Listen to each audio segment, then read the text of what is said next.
I do think inflation at the moment is stuck well above the Fed's 2% inflation target. I know there's some points of view that it's really a measurement issue with things like shelter inflation, but if we're going to talk about PCE, less food and energy, that's that.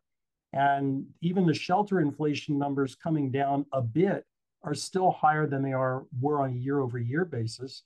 And indeed, at current shelter inflation, everything else would have to be zero to get you to 2%. So I think we're not at a good level.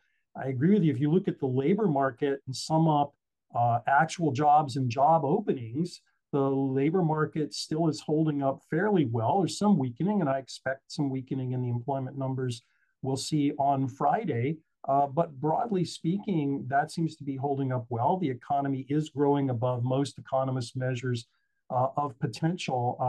At the same time, it strikes me that there are a number of implications of this view. One, it might have been surprising a few months ago to just not see a recession in the offing with this. If you were to say to me, let's raise rates really fast to a different level and hold them there and not see a recession, that might be unusual. I do think we're going to see an economic slowdown coming, and planes don't stay in the sky forever. They land. They either land softly or not softly, but they do land. And I expect a relatively soft landing, but a landing it will be. I think there are also other implications, and you touched on some of them. An important one is the fisc. It's very different borrowing money at near zero and borrowing money at 5% when you have very large structural deficits. And I think we're only beginning to have that conversation as interest payments exceed payments the defense interest payments exceed national defense. And then finally, there could still be implications in financial markets that we haven't seen yet from interest rates at this level. So net, I think a slowdown is coming, but I don't see a very large recession.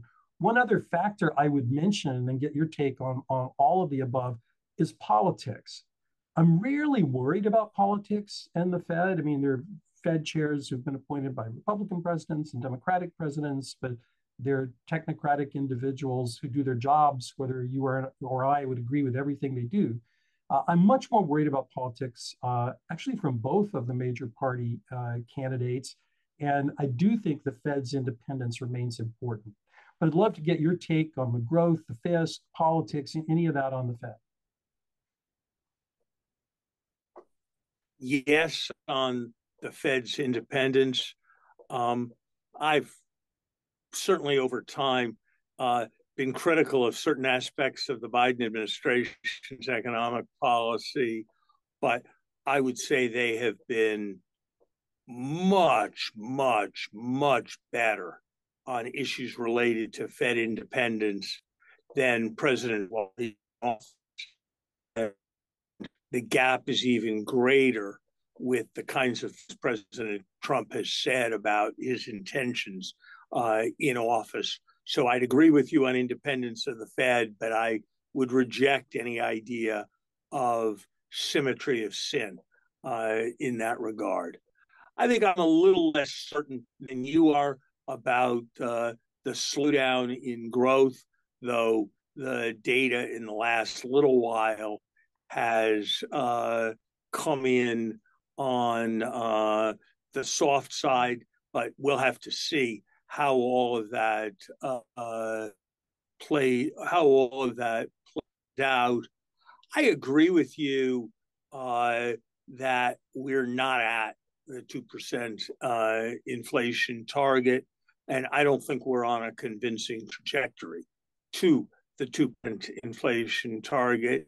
There's an analytic point to be made here, which is that if you believe that there was a significant transitory element in inflation because of bottlenecks, for example, a corollary of that view is that prices went up faster than some underlying rate of inflation